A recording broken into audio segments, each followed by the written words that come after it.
En revenant hier du Mali en France, je viens par ce dernier épisode. Bon, je savais que, comme d'habitude, je serais l'objet de tracasserie, mais je n'imaginais pas que M. Macron allait franchir certaines limites. J'étais en compagnie de ma famille. Comme je vous l'expliquais, je suis époux d'une franco-ivoirienne, française de naissance, de filiation réunionnaise. Vous comprenez? Ça veut dire que mes enfants sont français de naissance, par la voix de leur mère. Et ça pose un vrai problème à Macron. Parce qu'en fait, je vous le dis ouvertement, et j'aborde la dernière partie de cette conférence. Quelles sont les perspectives personnelles? Emmanuel Macron cherche des angles pour me déchoir de la célébrissime, extraordinairissime nationalité française. La solution qu'il a appliquée contre notre frère Kémy Séba, c'est elle qu'il essaye de chercher contre moi. Il cherche des angles pour faire cela. Mais dans mon cas, il se retrouve dans une complication assez singulière. C'est que mes enfants sont français de naissance. Mon épouse est française de naissance. Je dis de naissance, pas de naturalisation. Alors, comme je suis le mari de mon épouse et le père de mes enfants, et je l'ai déjà dit, je le répète ici, écoutez bien, si vous apprenez que Emmanuel Macron a fait signer un décret pour me déchoir de la nationalité française, je ne demanderai jamais le rétablissement de cette nationalité. Donc, alors, ici en France, qu'est-ce que M. Macron n'a pas essayé depuis 2021? Il a tout essayé. Il s'est mis à fouiller dans mes affaires associatives pour essayer de m'accuser de malversation financière. Mais quelqu'un dont la fortune n'atteint pas 1 million d'euros ici en France, Macron, vous le traquez, vous allez avoir quoi? Vous allez avoir quoi? J'ai 2 menus biens immobiliers en France que je paye avec mes revenus. C'est tout. C'est pas quelqu'un qui m'a donné, on m'a pas donné. Moi, on m'a pas donné un appartement à Paris, comme lui quand il commençait sa carrière politique. J'ai lu le livre de Marc Endeveld qui explique toutes les largesses de l'oligarchie financière envers M. Macron pour lancer sa carrière politique. Moi, c'est pas quelqu'un qui m'a donné les biens immobiliers que j'ai en France. C'est mon travail. Je ne les ai pas par pitié. Je n'ai pas détourné de l'argent en Afrique pour les payer. Je les paye avec mes revenus mensuels. Je suis le fruit du travail. Je n'ai jamais boudé l'effort. Où que j'ai été sur la terre, j'ai toujours gagné mon pain du jour. J'explique souvent aux gens que quand je suis arrivé en Côte d'Ivoire dans les années 95, je travaillais au cours du soir et je gagnais 500 francs CFA, 600 francs CFA de l'heure, tout en poursuivant mes études à l'université. J'ai survécu avec 500 francs CFA, 600 francs CFA de l'heure et 25 heures de cours par semaine, tout en allant à la fac. Certains jours même à pied, parce que j'ai horreur d'être pris dans les transports pour un voleur de tickets. Quand je n'avais pas d'argent, je ne montais pas dans les bus à Abidjan. Quand je n'avais pas ma carte de circulation, je tapais à pied.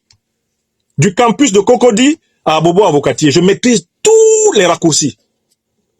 Bon, la ville a changé, mais je maîtrisais tous les raccourcis. Moi, je suis un Johnny Walker de très haut niveau. J'ai toujours vécu avec mes moyens. Tu me mets dans une case, je vis comme on vit dans une case. Tu me mets dans un palais, je vis comme on vit dans un palais. Ça, c'est l'éducation que j'ai reçue. Donc, vous parlez de quoi? Donc, il s'est mis à s'intéresser à ma vie économique, M. Macron. Il m'a enlevé 3 mois de salaire l'année passée. 3 mois. J'ai porté plainte pour ça. Des magistrats accroupis à ses ordres empêchent la plainte de prospérer. J'ai porté plainte. Et je continuerai à porter plainte. Alors, on s'intéresse à mes revenus, on essaye d'y trouver des failles pour m'accuser de choses et d'autres. Ça ne tient pas debout, on essaye, on tâte, on recommence. Qu'est-ce qu'on cherche? Parce que je suis une voix qui est écoutée par les Africains. Parce que je suis une voix qui galvanise, qui éveille, qui rend le continent natal de l'homme indomptable. Il faut m'éteindre. Mais écoutez, j'ai déjà publié 3000 conférences. Vous pouvez quand même pas les effacer toutes.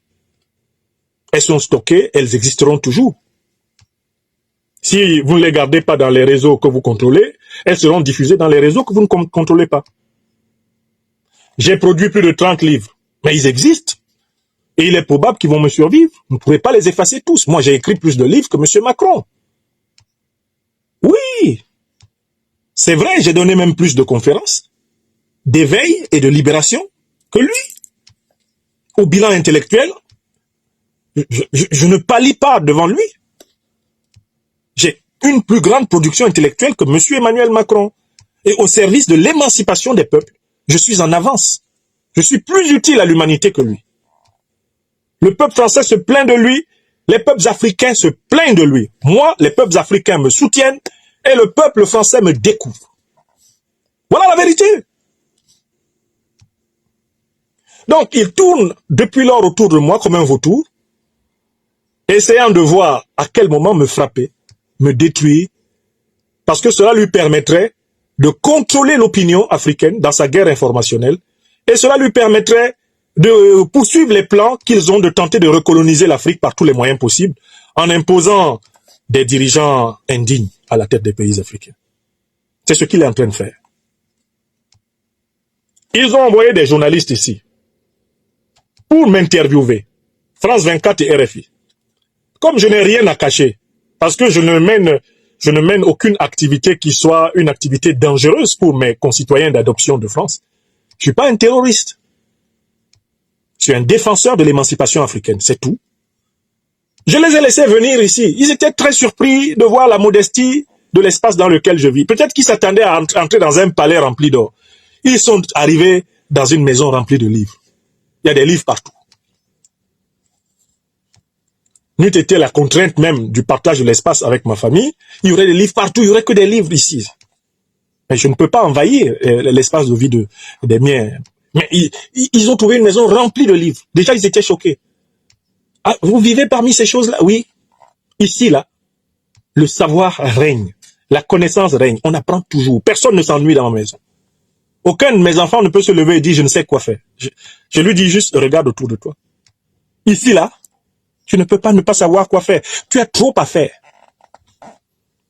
Soigne ton corps, soigne ton âme. Développe ton esprit.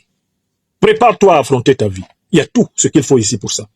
Tu as l'environnement matériel nécessaire et tu as l'environnement culturel. Tu ne peux pas dire que, papa, là où j'ai grandi là, j'ai pas pu apprendre quelque chose.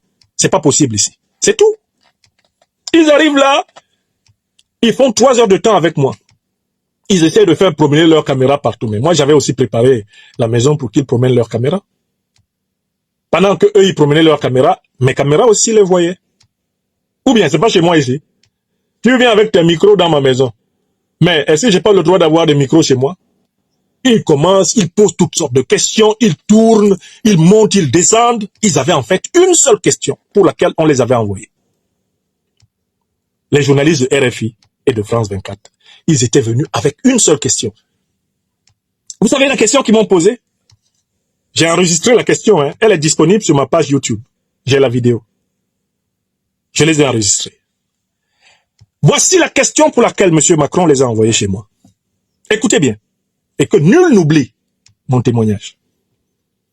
Est-ce que vous accepteriez que la France vous aide à prendre le pouvoir quelque part en Afrique?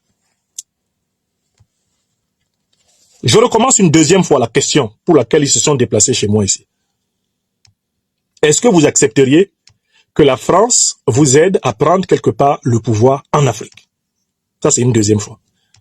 Une troisième et dernière fois, ce pourquoi ces journalistes sont venus ici, c'était la question suivante. Vous, Franklin Nyamsi, est-ce que vous accepteriez que la France vous aide à prendre le pouvoir quelque part en Afrique?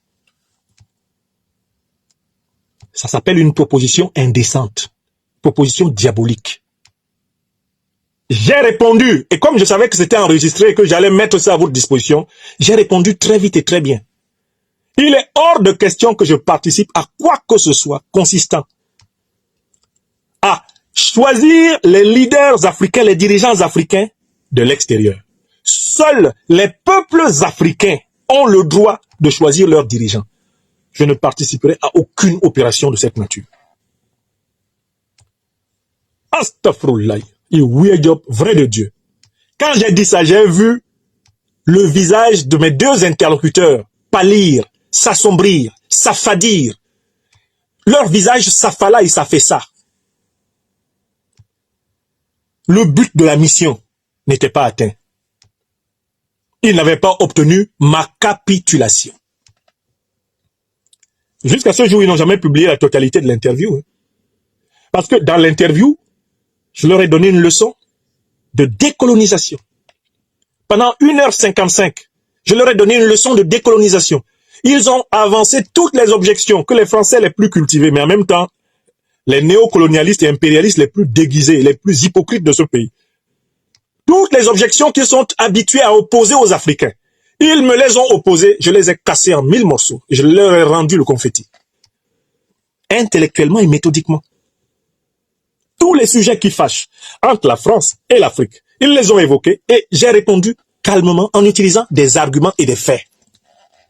L'un des arguments qui leur a fait le plus mal ce jour-là, c'est un argument tiré d'une enquête de France 24, publiée le 30 juillet 2014 par France 24, sous le titre « La France, premier banquier des djihadistes au Sahel ». Quand j'ai sorti cette preuve-là, ils ont eu mal au cœur. Ils m'ont dit « Mais c'est pas gentil, vous utilisez ce que nous disons nous-mêmes contre nous. » Je dis non. Je voudrais saluer pour une fois les rares journalistes de France 24 qui ont correctement fait leur travail. C'est vous-même qui, en 2014, publiez une enquête pour dire « C'est nous qui finançons les criminels du Sahel. C'est nous qui donnons plus de 200 millions d'euros par an, sous couvert de libérer des otages. » Et c'est ce qui permet à Al-Qaïda et l'État islamique de renflouer leurs caisses et de recruter les miséreux qui s'en vont assassiner leurs propres frères. Pour les puissances impérialistes et leurs multinationales aux estomacs sans fond. Ils étaient ici. Ils sont venus jusqu'ici. Quand ils sont sortis de là, ils ont monté une émission spéciale pour me présenter comme un agent de la Russie.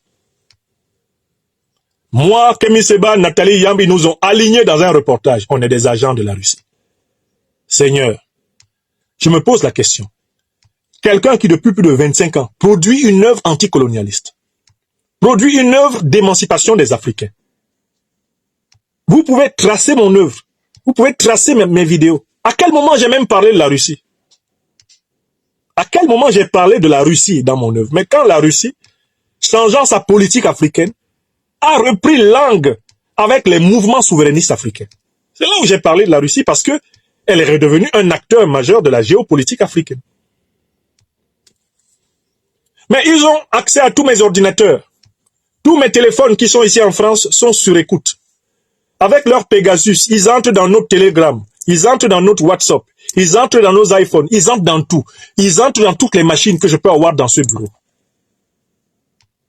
Donc, ils ont largement les moyens de savoir que je ne suis pas financé par la Russie et que je ne reçois aucune instruction d'une quelconque autorité russe. D'autant plus qu'ils savent que mon œuvre est produite avec les mêmes thèmes depuis très longtemps. Je suis constant dans mon combat anticolonialiste, dans mon combat panafricaniste, dans mon combat décolonialiste. Je suis constant et on peut me retracer à partir au moins de mes 18 ans, quand j'arrivais à l'Université nationale du Cameroun, à Yaoundé. On peut trouver mes premiers textes publiés sur ces questions à partir de cette année-là. Et j'entre dans la presse camerounaise par des tribunes à partir de 1991-92. Il est peut-être encore vivant, Dieudonné Lezeux, mais vous pouvez demander à mon collègue, le professeur Blaise Pascal Touoyem. Vous pouvez aussi chercher un de mes collègues et amis de la même époque, Boniface Pem, qui vit entre l'Italie et le Cameroun maintenant. Nous avons commencé à écrire sur la question émancipatrice africaine. Nous, on avait 18-19 ans. On était étudiants à la fac. Et déjà, on était dans les journaux pour dire que il y avait quelque chose à faire. Et je n'ai jamais changé de thème. Ceux qui m'ont connu en Côte d'Ivoire m'ont vu plusieurs fois dans les conférences, les actions en ce sens. Ceux qui m'ont connu en France, à Poitiers, à Nantes, à Lille, ils me connaissent dedans. Est-ce que c'est la Russie qui m'a fait prendre conscience de mes devoirs d'Africain? Et maintenant, eux là, Macron et toute son administration, toute sa police secrète, toute sa tchéka, ils ont accès au contenu de tous mes téléphones. Ils ont écumé tous mes comptes bancaires. Le 10 septembre, ils me convoquent encore sans doute pour me poser des questions tordues. Pour me chercher des poux sur une calvitie que je n'ai pas. Où ont-ils vu une instruction ou de l'argent russe? Est-ce que moi j'ai besoin d'argent russe? Normalement, quelqu'un qui a mon niveau de formation a-t-il besoin d'argent russe pour vivre? Si l'Afrique fonctionne optimalement comme elle doit fonctionner, est-ce que quelqu'un qui a mon niveau de formation et qui a mon niveau de contribution à l'éveil de son peuple, est-ce que je dois manquer de quelque chose? Honnêtement. Même ici en France, je fais partie de la classe moyenne haute. Ah oui, les revenus au-dessus de 3500 € par mois. Ici en France, là, c'est considéré comme des revenus de la classe moyenne haute. 3500, 3600. Parfois 4000 par mois en enseignant. Donc, comment quelqu'un comme moi peut être aussi naïf pour sacrifier un engagement au nom duquel j'ai choisi de travailler pour vivre? Parce que dans mon pays natal, le Cameroun, si j'avais adhéré aux jeunesses du RDPC, j'aurais eu une carrière matérielle fulgurante. Le président Biya, il est encore vivant, l'a dit à plusieurs interlocuteurs communs. Ah, je ne comprends pas ce que ce garçon cherche dans la souffrance. S'il avait pris en compte le fait que je maîtrise la situation au Cameroun, il y a longtemps, il y a de la place ici. Ah, je ne comprends pas ces enfants. Ah, le pays ne peut pas changer du jour au lendemain. Je dois dire qu'il est intelligent, mais il ne s'adapte pas beaucoup aux situations. Ah, j'ai plusieurs gens qui ont son niveau ici, travaillent, ils ont à manger, et il ne faut pas chercher ce qui va te dépasser. Maintenant qu'il demande que je renouvelle son passeport, il sait très bien ce qu'il doit faire pour que je renouvelle. Et il suffit qu'il dise que le président Biya, bon, je l'ai critiqué, mais c'est un grand sage, c'est un visionnaire. Je n'avais pas bien... Mais qu'il parle comme genre de Dieu Momo. Il n'a pas vu Momo. Est-ce qu'il n'a pas vu Issa Chiroma qui est ici à côté de moi? Qu'est-ce que Chiroma n'a pas dit sur moi? Ah bon, maintenant il soutient Kamto. Mais Kamto était mon ministre. Il n'a pas entendu Kamto chanter mes louanges ici. Ah, je suis le coucouman national. Il faut lui dire que tant que je suis là, ah ben il n'est pas là. Voilà ce que le vieux Grigou du Cameroun dit. Quand moi je lui demande simplement de respecter mes droits, si, soi-disant, il aurait un éveil panafricaniste, nationaliste tardif, lui qui est un pur produit du néocolonialisme français, mais donnez-moi mes papiers camerounais, puisqu'on me menace ici tous les jours. On me torture tous les jours ici, quand j'entre et quand je sors. Vous êtes là. Vous faites dire sur Afrique Média à vos gens que vous êtes un grand dirigeant panafricaniste. J'envoie quelqu'un vous voir, aller dans votre cabinet, dire que je souhaite le renouvellement de mes papiers camerounais. Vous refusez. Où est donc votre soi-disant panafricanisme que vous faites vanter sur Afrique Média? Et puis il y a des millions de Camerounais qui sont privés de leurs droits par le même subterfuge. Il faut qu'ils fassent allégeance à un parti moribond qui représente tout ce qu'il y a de négatif dans l'histoire de l'Afrique. Voilà la difficulté d'un intellectuel politique comme moi, qui refuse de soutenir l'injustifiable. Je peux m'être trompé. J'ai toujours dit aux Ivoiriens que je me suis trompé sur Ouattara. Je n'aurais jamais dû le soutenir. Je me suis trompé. Mais celui qui s'est trompé et qui tire une leçon de son erreur, il est infiniment préférable à celui qui n'a jamais pris de risque et donc qui ne se trompe jamais, parce qu'il ne prend aucun risque. Il n'y a personne qui se trompe jamais ici dehors. Mais sur le Cameroun, je ne me suis jamais trompé. Sur mon pays natal, je ne me suis jamais trompé. Je n'ai jamais accordé un blanc-seing au dictateur de mon pays natal, ni à Idjoni Biya, ne représente mon idéal politique. Bon, je vous raconte toutes ces choses-là pourquoi? Pour vous dire que, en revenant hier du Mali en France, je viens par ce dernier épisode. Bon, je savais que, comme d'habitude, je serais l'objet de tracasseries, mais je n'imaginais pas que M. Macron allait franchir certaines limites. J'étais en compagnie de ma famille. Comme je vous l'expliquais, je suis époux d'une franco-ivoirienne, française de naissance, de filiation réunionnaise. Vous comprenez? Ça veut dire que mes enfants sont français de naissance, par la voix de leur mère. Et ça pose un vrai problème à Macron. Parce qu'en fait, je vous le dis ouvertement, et j'aborde la dernière partie de cette conférence. Quelles sont les perspectives personnelles? Emmanuel Macron cherche des angles pour me déchoir de la célébrissime, extraordinairissime nationalité française. La solution qu'il a appliquée contre notre frère Kémy Séba, c'est elle qu'il essaye de chercher contre moi. Il cherche des angles pour faire cela. Mais dans mon cas, il se retrouve dans une complication assez singulière. C'est que mes enfants sont français de naissance. Mon épouse est française de naissance. Je dis de naissance, pas de naturalisation. Alors, comme je suis le mari de mon épouse et le père de mes enfants, et je l'ai déjà dit, je le répète ici, écoutez bien, si vous apprenez que Emmanuel Macron a fait signer un décret pour me déchoir de la nationalité française, je ne demanderai jamais le rétablissement de cette nationalité. Je recommence une deuxième fois. Si M. Macron applique contre moi la solution qu'ils ont cru bon d'appliquer à Kémy Séba qui lui est français de naissance, puisqu'il était né en France, de parents déjà français. S'il m'applique à moi cette solution, je ne demanderai pas le rétablissement de la nationalité française, mais mes droits en tant qu'époux de française de naissance, en tant que père de français de naissance, je vais les revendiquer. Parce que c'est pas M. Macron qui a acheté mes biens. C'est pas lui qui a travaillé pour moi en France. Les biens pour lesquels j'ai travaillé, les biens pour lesquels c'est mon travail, ma sueur qui a coulé, je les défendrai. Et les droits de mon épouse et de mes enfants, français de naissance, seront défendus. Ceux-là, ils seront farouchement défendus. Peut-être que ce sera peut-être le début de la sortie de tous les territoires d'outre-mer et les départements d'outre-mer de la soi-disant République française. Le cas que Macron cherche sur moi, c'est le cas le plus compliqué pour lui. Puisque, imaginons qu'il me déchoit de la nationalité française. Comme je ne vais pas demander à ce qu'on la rétablisse, ben, j'aurai droit à un titre de résident, puisque je suis époux de française de naissance. Alors, il faudrait que M. Macron pousse le ridicule jusqu'à déchoir de la citoyenneté française des Français de naissance. Ce qui sera un très grand message à la Martinique, un très grand message à l'île de la Réunion, un très grand message à la Guadeloupe.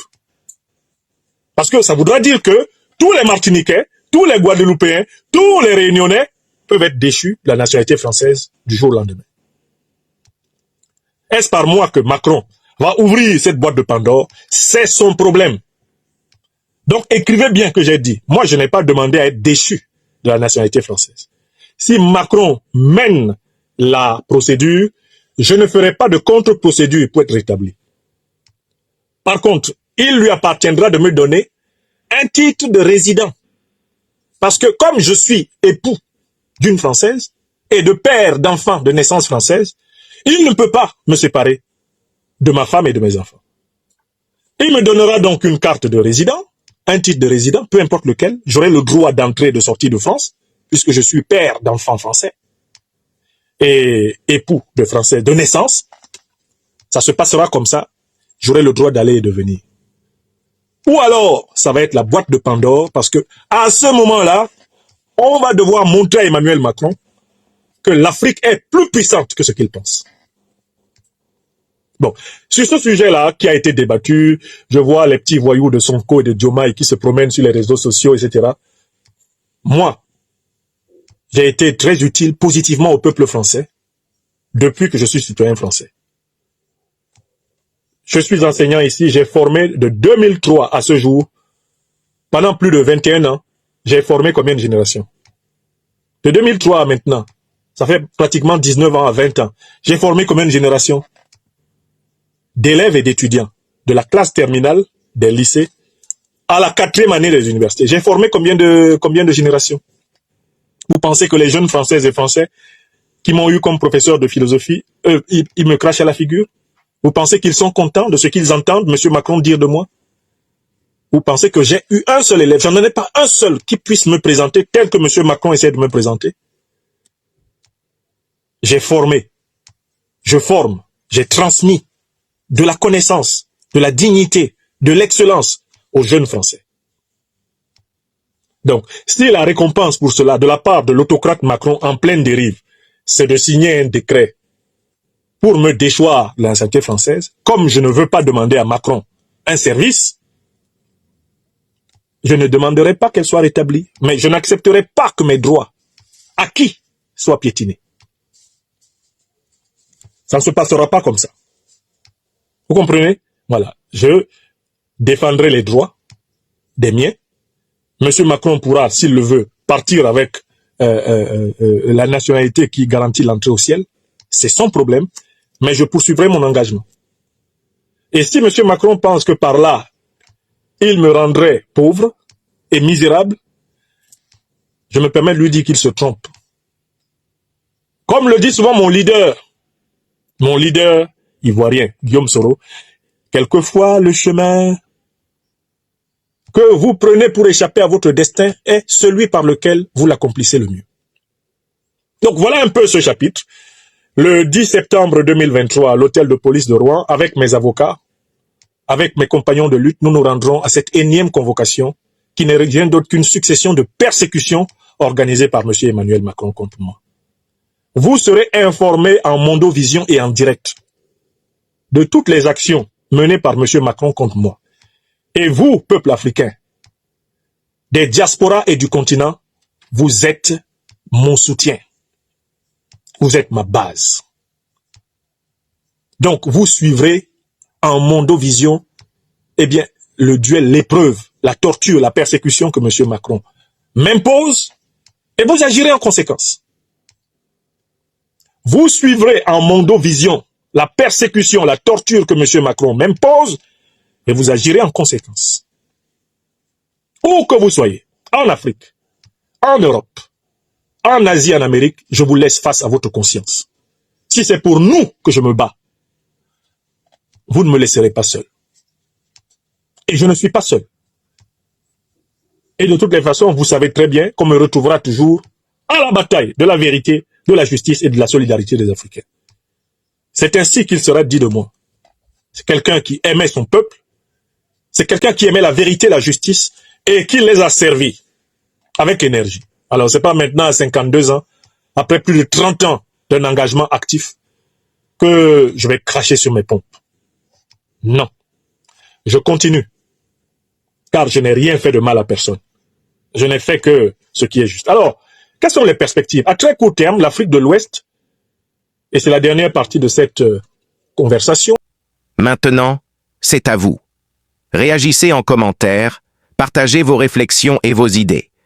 Si cette vidéo vous a éclairé, n'hésitez pas à l'aimer et à la partager avec vos amis. Ensemble, nous construisons l'Afrique de demain. Restez connectés sur Afrique Diverse TV pour encore plus d'informations et de débats passionnants. À très bientôt.